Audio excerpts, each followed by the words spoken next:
오늘의 말씀 정읍감리교회 권우승 목사입니다.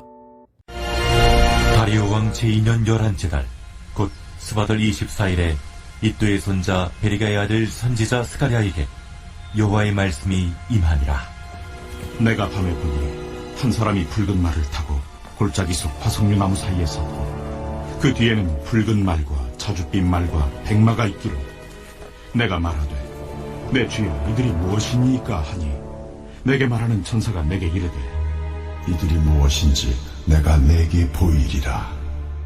화석류 나무 사이의 선자가 대답하여 이르되 이는 여호와께서 땅에 두루 다니라고 보내신 자들이니라. 그들이 화석류 나무 사이에 선 여호와의 천사에게 말하되 우리가 땅에 두루 다녀보니 온 땅이 평안하고 조용하더이다 하더라. 여호와의 천사가 대답하여 이르되 만군의 여호와여, 여호와께서 언제까지 예루살렘과 유다 성읍들을 불쌍히 여기지 아니하시려 하나이까? 이를 노하신 지 70년이 되었나이다. 하매 여호와께서 내게 말하는 천사에게 선한 말씀, 위로하는 말씀으로 대답하시더라. 내게 말하는 천사가 내게 이르되 너는 외쳐 이르기를 만군의 여호와의 말씀에 내가 예루살렘을 위하며 시온을 위하여 크게 질투하며 아니란 여러 나라들 때문에 심히 진노하나니 나는 조금 노하였거늘 그들은 힘을 내어 고난을 더하였습니다. 그러므로 여호와가 이처럼 말하노라. 내가 불쌍히 여김으로 예루살렘에 돌아왔은즉 내 집이 그 가운데에 건축되리니 예루살렘 위에 먹줄이 쳐지리라. 만군의 여호와의 말이니라. 그가 다시 외쳐 이르기를 만군의 여호와의 말씀에 나의 성읍들이 넘치도록 다시 풍부할 것이라. 여호와가 다시 시온을 위로하며 다시 예루살렘을 택하리라 하라. 하니라. 내가 눈을 들어본즉 네 개의 뿔이 보이기로 이에 내게 말하는 천사에게 묻되 이들이 무엇이니까 하니 내게 대답하되 이들은 유다와 이스라엘과 예루살렘을 흩뜨린 뿌리니라. 그때 여호와께서 대장장이 4명을 내게 보이시기로 내가 말하되 그들이 무엇하러 왔나이까? 그 뿔들이 유다를 흩뜨려서 사람들이 능히 머리를 들지 못하게 하니 이 대장장이들이 와서 그것들을 두렵게 하고 이전의 뿔들을 들어 유다 땅을 흩뜨린 여러 나라의 뿔들을 떨어뜨리려 하느니라.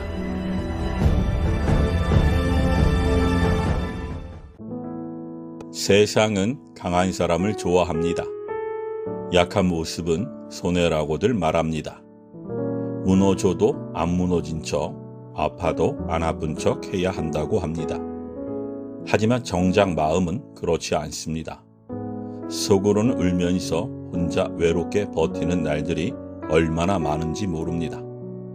하나님은 감정을 억누르며 살아가는 위선보다 있는 그대로의 진심을 귀하게 보십니다. 예수님은 산상수훈에서 이렇게 말씀하셨습니다.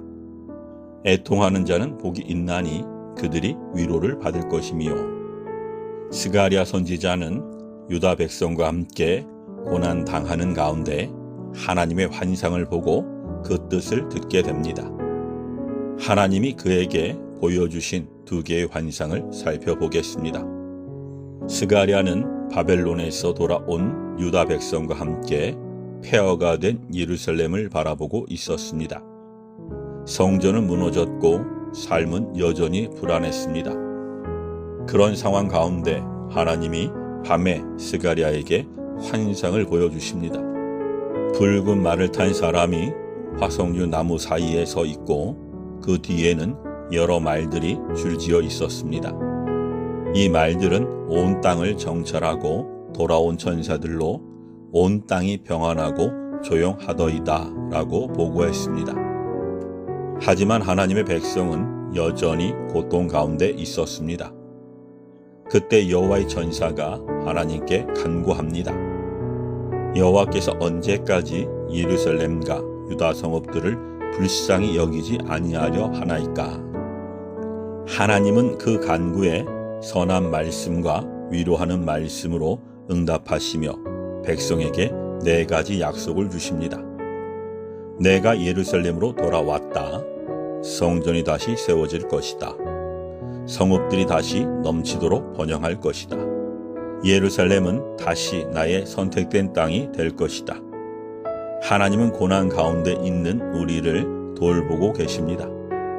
시온을 위하여 크게 질투하며 안일한 여러 나라들 때문에 심히 진노하나니, 하나님이 질투하신다는 것은 그만큼 우리를 사랑하신다는 뜻이고, 세상을 향해 진노하신다는 것은 반드시 정의를 이루신다는 뜻입니다. 두 번째 환상에는 4개의 뿔과 4명의 대장장이가 등장합니다. 뿔은 이스라엘을 짓밟았던 열강들의 힘을 상징합니다. 쇠뿔처럼 강력했던 이방 민족 앞에서 유다 백성은 고개조차 들지 못했습니다. 하지만 하나님은 그 뿔들을 꺾기 위해 특별한 이들을 준비하셨습니다. 바로 대장장이입니다. 아무리 강한 제국이라도 하나님의 손에 붙들린 대장장이 앞에서는 힘을 쓰지 못합니다. 이 대장장이들이 와서 그것들을 두렵게 하고 이전의 뿔들을 들어 유다 땅을 흩트린 여러 나라의 뿔들을 떨어뜨리려 하느니라.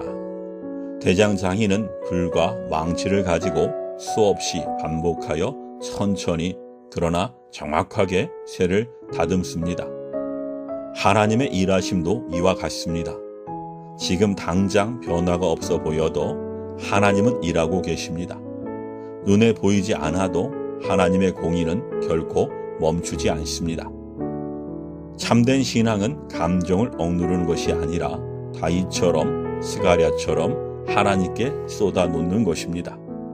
우리도 이렇게 기도해야 합니다.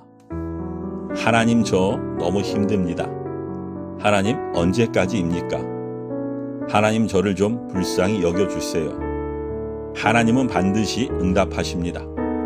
고난이 우리 인생의 문을 두드릴 때 우리는 참 많은 생각을 합니다. 왜 이런 일이 내게 일어났는지, 하나님이 나를 잊으신 것 아닌지. 하지만 오늘 말씀은 이렇게 우리를 위로합니다. 하나님은 지금도 보고 계신다. 하나님은 지금도 듣고 계신다. 하나님은 회복의 도구들을 준비하고 계신다. 사랑하는 성도 여러분, 하나님은 어떤 상황에서도 우리를 위로하시고 당신의 뜻과 정의를 반드시 이루십니다. 이해할 수 없는 고난 속에서도 말씀하시고 위로하시는 하나님의 은혜를 사모하며 살아가시기를 소망합니다. 아멘.